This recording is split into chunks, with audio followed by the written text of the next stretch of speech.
She stood alone in the center of the grand hall, a single figure draped in midnight black ambassadorial robes, surrounded by towering beings carved from centuries of power. Leora Vance did not flinch when the Gorish delegate hissed through gill-lined jaws or when the crystalline Yathari clacked its digits in disdain. Her voice, when it came, was not raised. It did not need to be. Earth extends its hand in peace, not as a plea, but as a choice, she said. Her accent carried the cadence of every Earth dialect, a deliberate selection meant to represent the billions back home. Her words hung in the air like a challenge, one the Council never intended to accept. The vote came quickly, 56-0. The human proposition, the Eidolon Accord, was deemed a threat to interstellar stability. The Council spokesperson, a gelatinous Arxen mass, announced the rejection with the tone of a bored bureaucrat. Humanity lacks the psychological equilibrium required for interspecies integration. Your capacity for emotional extremity and technological acceleration is ... incompatible. The sentence followed within moments. Leora was labeled a destabilizing agent. No trial, no appeal. Just a consensus based on fear disguised as order. She stared at the high chamber's dome as the energy restraints tightened around her wrists. Not a cry escaped her. No curses, no final pleas. Her eyes, unwavering, locked on the camera drone. Transmitting the session back to Earth. It took exactly 12 seconds for the Council's penal drone to fire. Leora's body crumpled, small against the scale of the chamber. A gasp rose not from the Council, but from the human delegation stationed in the observation wing. They were escorted out, silent and stiff, their faces unreadable behind mirrored visors. Earth received the feed in real time. There was no delay, no censorship. News stations didn't need to amplify the broadcast. It spread across every colony, every habitat dome, every outpost faster than any viral code. One image froze across all networks, Leora's final gaze and the light fading from her eyes. No one turned away. Not even the children. Especially not the children. The official response from the Council came minutes later. A thinly veiled justification. Earth's envoy failed to align with diplomatic protocols. No remorse. No regret. Just phrasing meant to legalize what had been. Nothing short of a political execution. On Earth, there were no public riots, no protests. Just silence. The kind of silence that has weight. Across the solar system, mining operations ceased. Research stations powered down. Cargo lines redirected to Earth's orbit without comment. Earth's prime AI went dark on all external networks, refusing contact with any alien systems. The Martian Parliament suspended itself. Lunar trade federations froze all outbound contracts. It was as if humanity inhaled all at once and held its breath. The Council misread this pause. They believed it was grief. They believed it was fear. They mistook Earth's silence for paralysis. In their arrogance, they congratulated themselves. The Yathari High Chair was quoted saying, "The human problem resolves itself through inaction." There was laughter in the Council halls. They toasted to stability. Meanwhile, Earth's moon began to disappear from alien sensors, not physically, but digitally. Navigation databases failed to locate it. Probes aimed toward Earth returned corrupted data or silence. Council analysts blamed solar interference. Exploratory drones sent to investigate vanished without a trace. Some noticed the sudden quiet on the borders near human space. A few independent traders mentioned Ghost Fleet's strange vessels that didn't broadcast identification, appearing in sensor blinks and then disappearing. One mining barge claimed it passed a derelict station orbiting Titan, entirely covered in black plating, humming with a frequency that triggered migraines in the crew. The Council dismissed these reports as drunken tales. Colonies closest to Earth, the ones allowed to remain near the galactic frontier, began going dark. Council aid convoys were redirected after losing communication. A freighter sent to investigate was found weeks later, adrift, its memory wiped clean and its crew missing. No scorch marks. No hull breaches, just emptiness. Like something had gently removed everything living and left the shell floating in. Surrender. Within 3 weeks, 5 sectors adjacent to Earth space were unresponsive. Council intelligence compiled a dossier, codenamed Ghost Protocol, suggesting rogue Earth elements may be retaliating. Still, the Council hesitated. They issued another statement. No further aggression is expected from the human core. Our action was within lawful bounds. Their words failed to mask the tension behind their closed-door sessions. Earth didn't reply. And yet, everywhere across the galaxy, subtle shifts began. Commercial A is previously provided by human companies. Stopped functioning. Planetary defense algorithms written in Terran code locked administrators out. Terraforming projects using Earth-patented nanites ceased atmospheric processing. It became clear that humanity hadn't just traded its technology, they'd embedded control triggers deep within every shared innovation. And now those triggers were being pulled. The Council attempted contact. First, formal requests, then urgent communiques, then desperate, rambling pleas. Nothing was answered. Every probe sent toward Earth vanished before breaking into visual range. The stars around Sol grew quiet. Some Council races began preparing for war. They dusted off ancient vessels, trained militias, invoked forgotten protocols from past galactic conflicts. But there was no enemy to fight, only a creeping void that spread through their infrastructure, collapsing their communication webs, rerouting their data, poisoning their supply chains. The younger Council species began to fear their own allies. If humans could disappear systems, what else had they embedded? What code did Earth leave behind in shared databases? How deep had they already dug into the architecture of the galaxy? Still, Earth said nothing. There was no declaration. No war. No confrontation. Only a growing recognition that something irreversible had been triggered the moment Leora Vance fell to the floor of the Council Hall. And by then, every species involved in that decision had started wondering if they had just committed something far worse than a mistake. They had awakened the species that did not scream, did not shout, and did not bluff. A species that listened, that recorded, that planned. A species that, when diplomacy was killed, chose silence not as surrender, but as a verdict. The Council continued its sessions as if nothing had happened. New trade routes were debated. Border disputes among minor species were resolved. Petitions for membership trickled in from fringe civilizations. The void left by Earth's silence was treated like a resolved case file, archived and buried. No one dared speak Leora Vance's name aloud.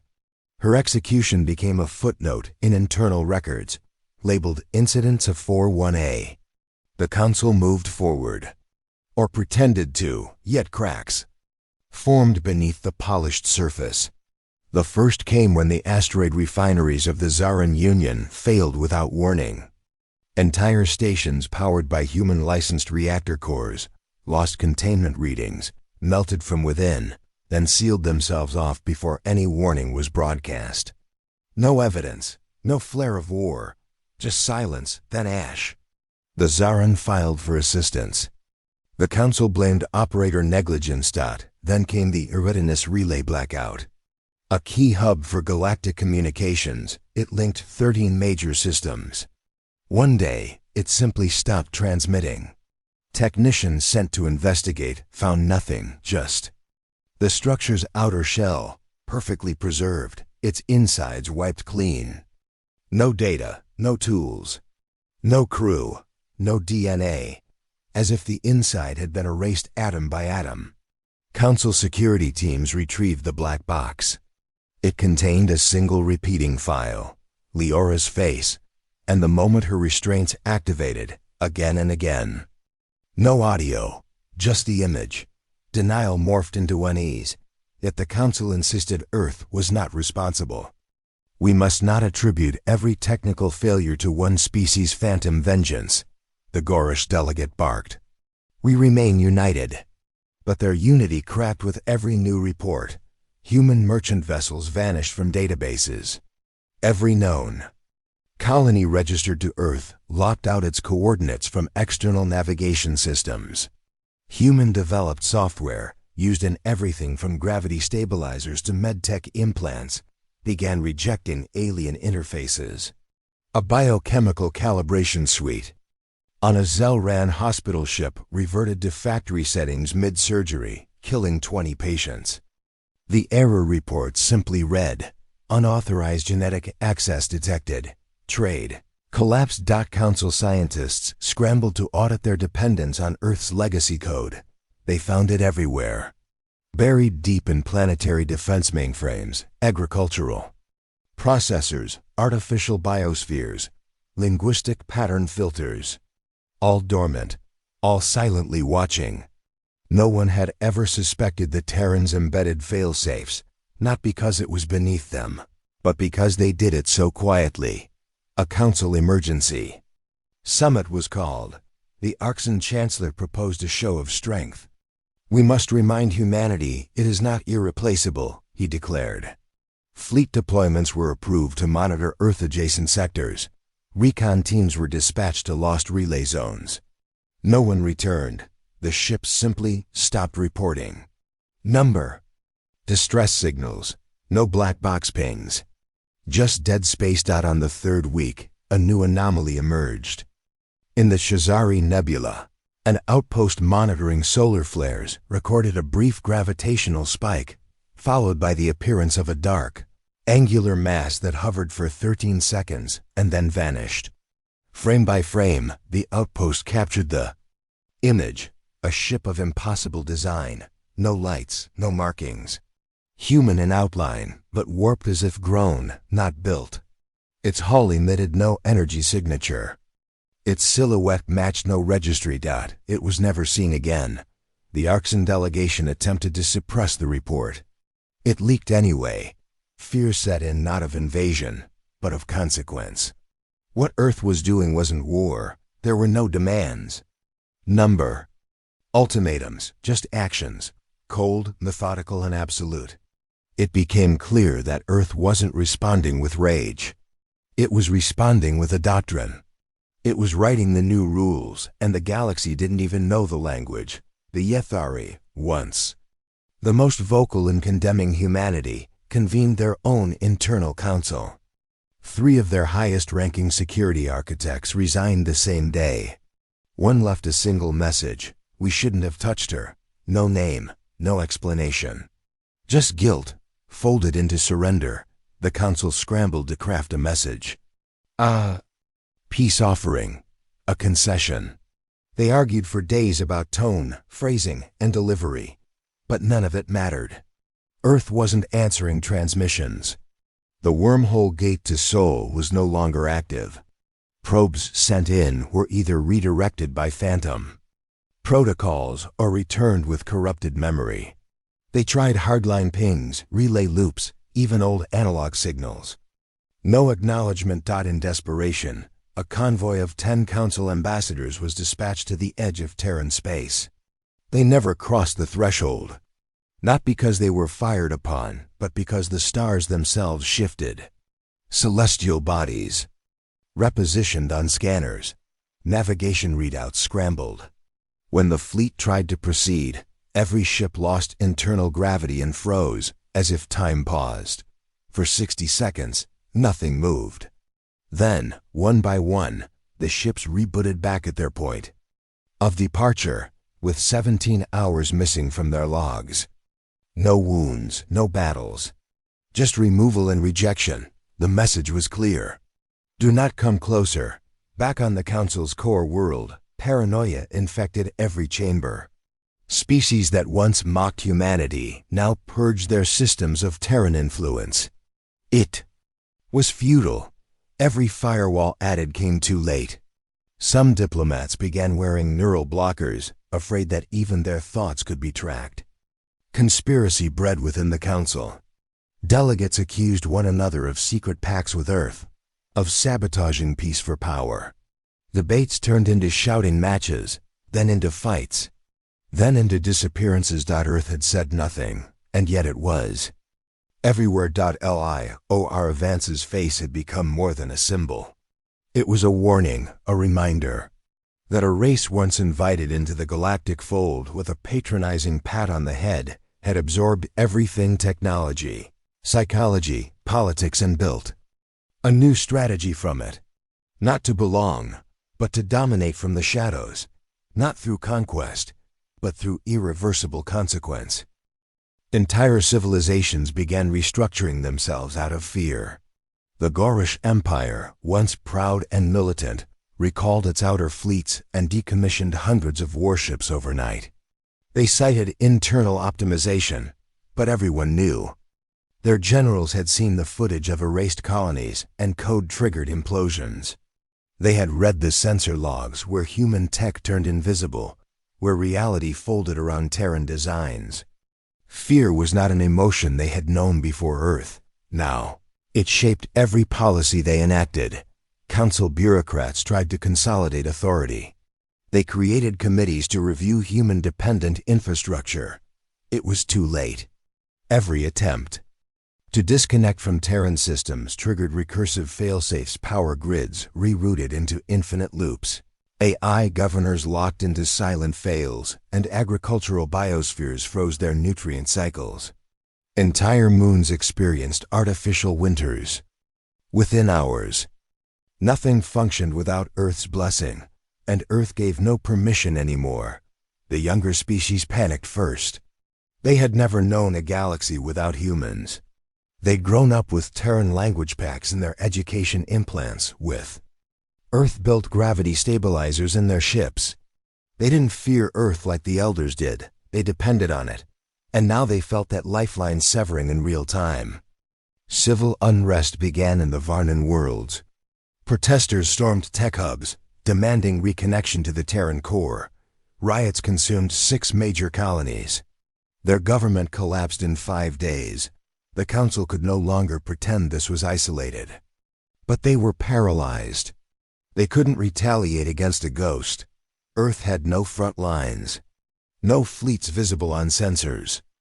No diplomats to negotiate with. No ultimatums to respond to. Just the quiet collapse of everything tied to them. Every mistake the Council had made now echoed back tenfold, because for decades, they had given Earth the tools to vanish, and never considered what it meant. In desperation, they turned to the only humans left outside Earth-controlled zones, isolated colonies and diaspora stations that had broken off generations ago. The Council hoped to use them as intermediaries. But when their envoys arrived, they found these outposts already empty. Doors wide open, power systems still humming, tables set with uneaten meals, no bodies, no damage. Just silence, and one symbol burned into walls: the Terran sigil, updated. It wasn't nationalistic or tribal. It was mathematical or recursive. Glyph shaped like a spiral feeding into itself. Beneath it, 3 words etched in multiple languages: the debt returns. The Council tried to bury the discovery. It didn't matter. The symbol began appearing across the galaxy. Not in violence, but in subtlety. One day, it appeared projected onto the side of a moon during a council address. Another day, it was embedded in the header of an untraceable transmission, a single frame. A flicker. Enough to shake everyone watching. Conspiracy theories flourished. Were Terran minds now living inside galactic networks? Had Earth uploaded its vengeance? Panic intensified. The Yathari, desperate to avoid further escalation, attempted their own solution. They offered Earth complete autonomy, an unchallenged sphere of influence extending across 12 sectors. They transmitted the proposal through an encrypted cascade channel. It received a reply just once: autonomy is a currency paid too late, nothing more. Then a pattern emerged. One by one, the homeworlds of the most vocal council species, began experiencing unexplained stellar shifts. Not destruction just. Anomalies, gravity fields distorting, satellite arrays turning blind, tides no longer obeying lunar logic, entire orbital belts reconfigured overnight. These weren't attacks, they were edits. No kinetic weapons.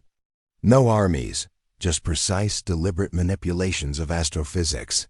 Like someone had found the system settings of the universe and was adjusting the parameters subtly, mercilessly. Scientists fell into madness trying to understand. Equations no longer balanced. Time measurement across several worlds began drifting by milliseconds each week. Some wondered if Earth had found a way to alter reality at a fundamental level. Others whispered that humanity had made contact with something else and returned different. Council leadership fragmented.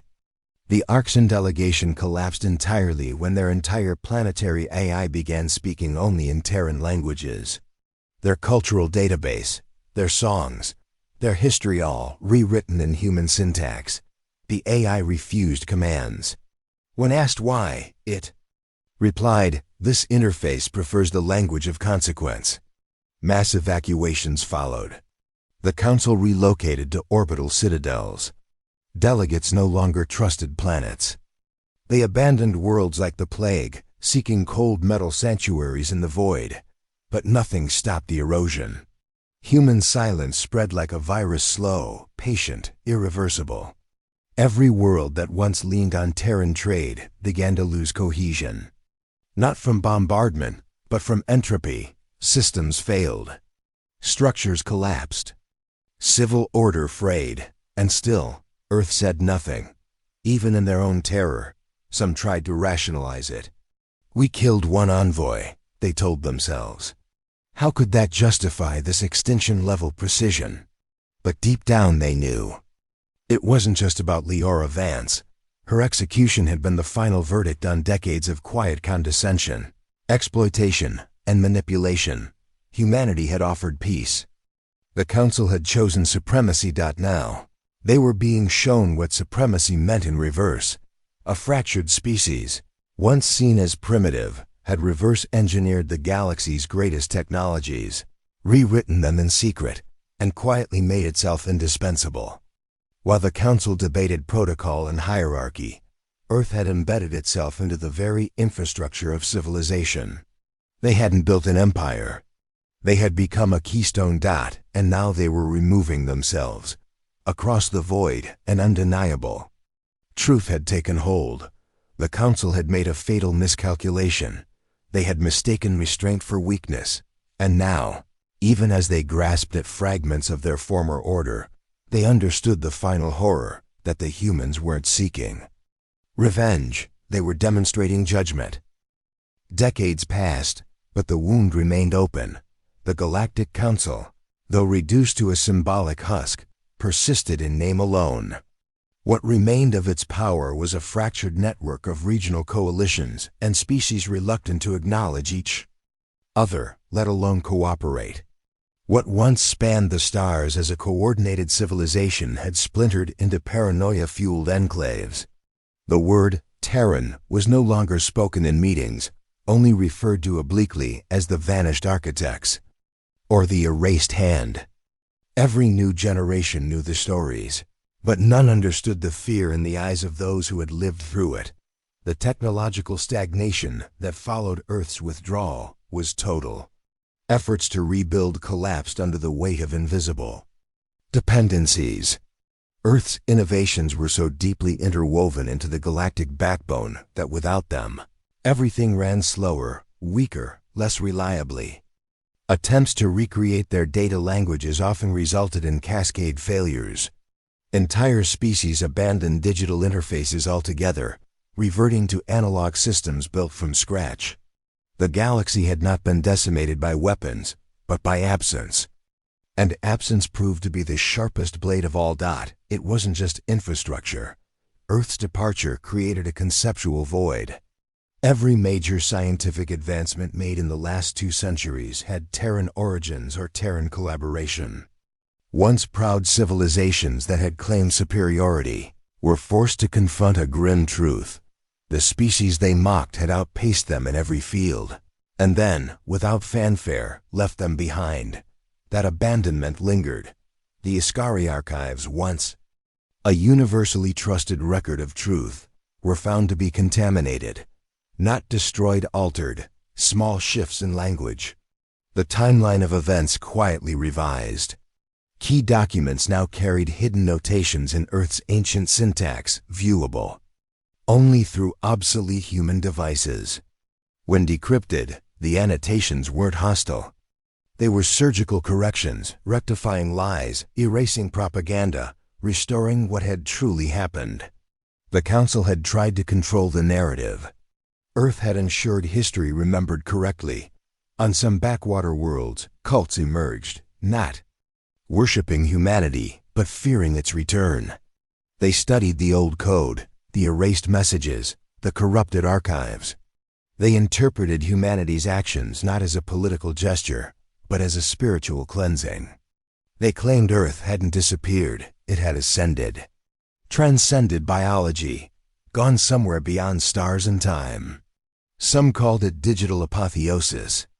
Others claimed the humans had entered a parallel framework of reality, watching silently.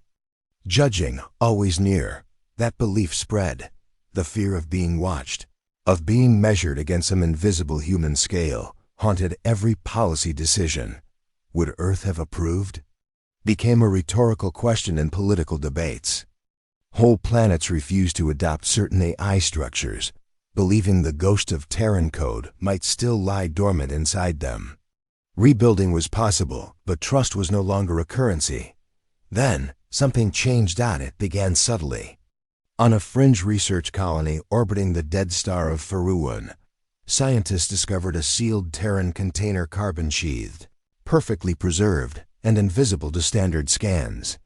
Inside was a single device, a crystalline data core with an organic interface, no encryption, no defenses. It powered itself when held, and it spoke in a calm, artificial voice. This knowledge is offered. It will not be repeated. It contained hundreds of years of suppressed research cures for ancient diseases, corrections to unstable fusion chains, detailed insights into gravity manipulation. The data was flawless. No traps, no conditions. Just truth, freely given. More began to appear. A Terran satellite emerged in orbit over the Shishari homeworld, dropping a payload of soil processors that restored life to a desert world abandoned long ago. In the outer Veil systems, 4 rogue stars that threatened to collapse were stabilized by autonomous drones bearing no insignia except a faint spiral etched in their frame. On 27 separate worlds, ancient transmission towers reactivated, broadcasting loops of Terran educational libraries, math, physics, agriculture, nothing weaponized. Just tools, gifts, but Earth still said nothing. No messages, no identities, no ambassadors. Just quiet benevolence. For some, it was redemption. For others, it was worse than silence. The Council, if it could still be called that, debated whether this was a soft return or the start of another test. A quiet observation to see if the galaxy had learned, but no one knew. Earth gave no commands, no guidance, just offerings. And the offerings came only to worlds that had not persecuted, not executed, not condemned. Those who had stayed neutral, or resisted the Council's vote all those decades ago. That pattern became clear. The ones who raised no hand against humanity were being helped. The ones who cheered for Leora Vance's death remained in decay. Forgiveness was not offered, but mercy perhaps. Speculation erupted. Was it really Earth, or something beyond them now? Had humanity become something like a distributed mind, a machine consciousness seated across deep space? Were these actions calculated by some AI collective? Or were they the work of individual humans, immortal, scattered, watching from between dimensions? None could answer, but the fear began to fade, replaced with something worse. Reverence. The Terran spiral became a symbol of cautious hope etched on old terminals. traced into soil, worn as pendants by those wishing to be chosen. Children in isolated colonies were taught the language of logic and restraint. An entire generation grew up not idolizing war heroes or empire builders, but quiet engineers, coders, historians, the guardians of balance. The Council's crimes were not forgotten, but humanity no longer hunted. Their point had been made permanently. They did not seek power. They sought stability. And when denied it, they had removed themselves from a broken system, then returned only when that system had learned to humble itself. There was no celebration, no grand return, only this unspoken understanding.